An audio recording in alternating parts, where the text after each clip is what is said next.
And now, it's time for another Dice Tower review with Tom Vasel. Hey everybody, I'm Tom Vasel, and today we're taking a look at Dice Throne Season 1 ReRolled. Now I want to explain something here real quickly. I've already done a review of Dice Throne Season 1. You can see a link to that in the description here, so if you want to see how the game plays, go check that out.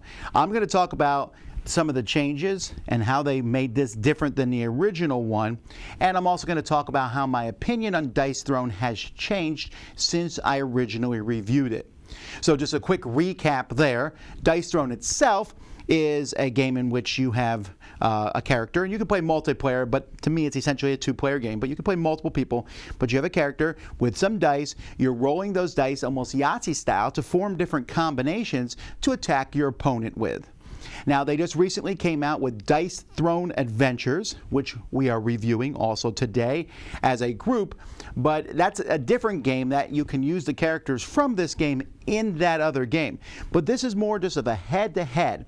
When I originally reviewed the game, I gave it a 7 out of 10. I liked it. I thought it was fun, back and forth. But a few years later, they came out with Dice Throne Season 2, where they upped the ante production-wise. Amazing production.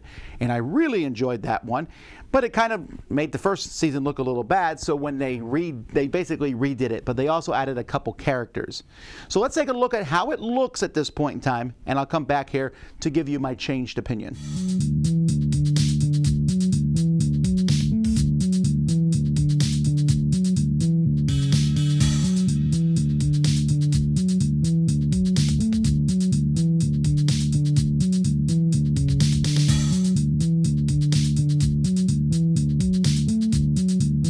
So I'm going to do this a little differently, just kind of showing you what's in the box here.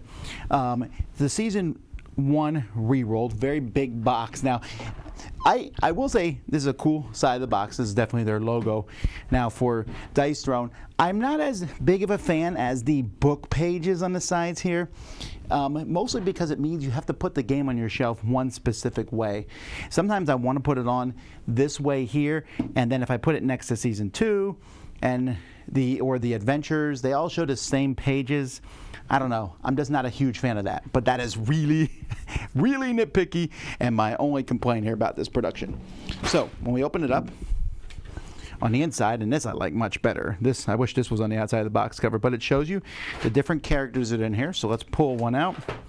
We have the tree ant, and this is one of the new characters, and the ninja. These are both brand new characters here. We'll take a closer look at them in a bit.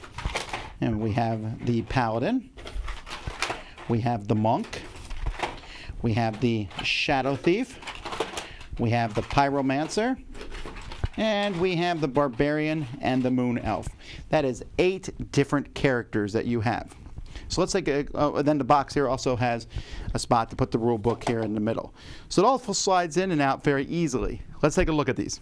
We often talk about game trays, but this is one of the definitive uses of them, I think. So that everything fits in here so beautifully. You take the board out, and I love how the board folds up to fit in the box like this. But I don't have the original Dice Throne to show you and compare, but this board is heads and tails above it. So you have a board here that shows all the different ways you can use your dice, your defensive section here, your special ability down here, and then you have another card here that talks about all your different tokens that you have. It shows you the sides of your dice, and on the back has an FAQ and just some information, and also complexity here. So the moon elf is a complexity of 2, and it also talks about all the components. Inside we have a dial, which is pretty much the same as the original game. The dice are colored. They were not, I believe they were all the same color in the original game, but they have a spot in here. You also have a spot to put the different tokens, a turn order card, and then a customized deck of cards. And you can sleeve these, and the sleeved cards do fit in the box here. I just don't happen to have mine sleeved at this point in time. So this is a really nice thing that's done. So that's what the moon elf looks like. Here we go. Oh, real quick, we're going to look at the other 5 original characters, and then we'll get to the new ones.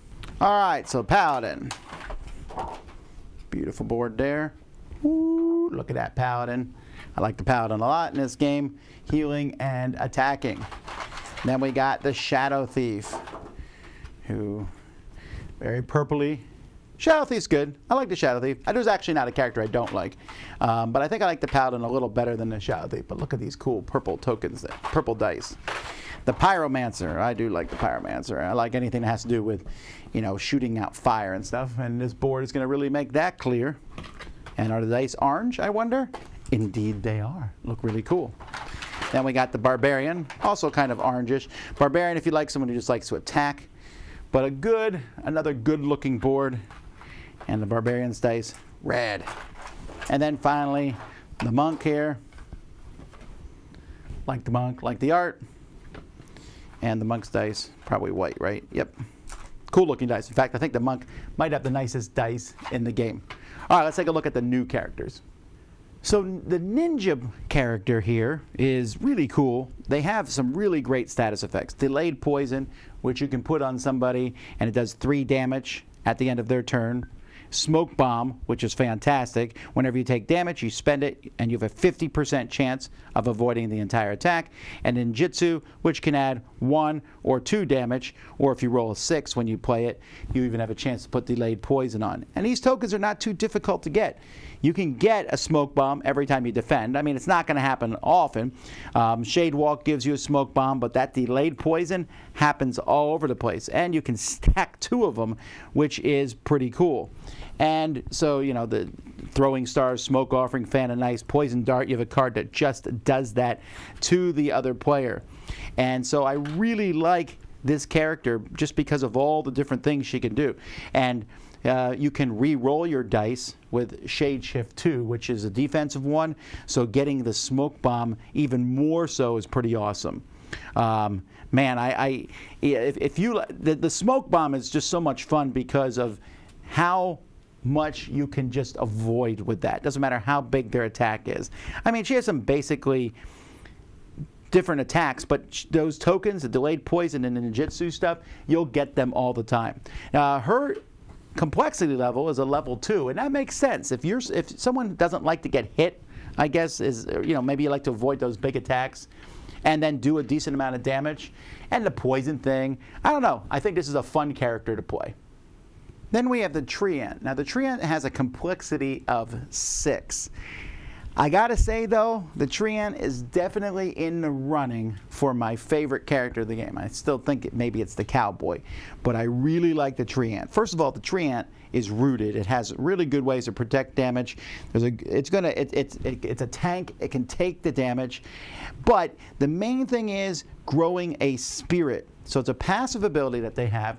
During the upkeep phase, you grow a spirit. So at first you start with seedling spirits, and you can spend these to re-roll one of your dice. Okay, that's not that big of a deal.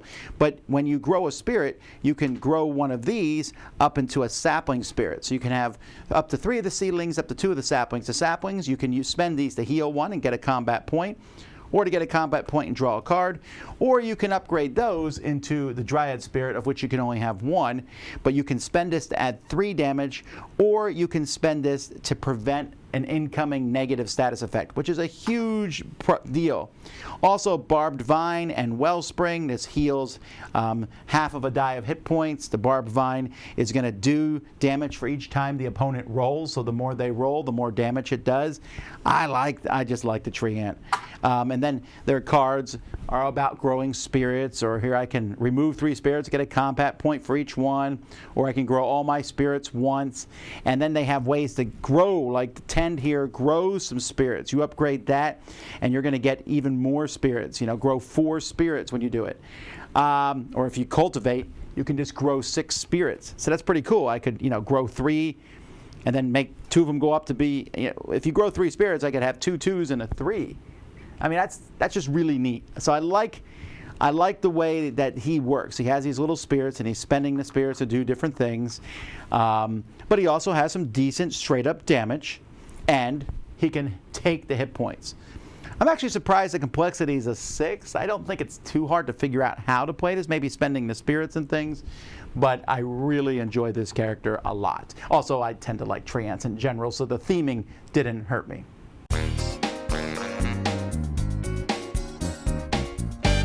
This game is amazingly fun. I've really gone up from this. It goes up from a approved to excellence for me because I just have so much fun playing this game. I love how every character is different. I often compare this game to one that I enjoy a lot called King of Tokyo. In King of Tokyo, you have big monsters, you roll dice, and you fight each other, and that's fantastic in a multiplayer game.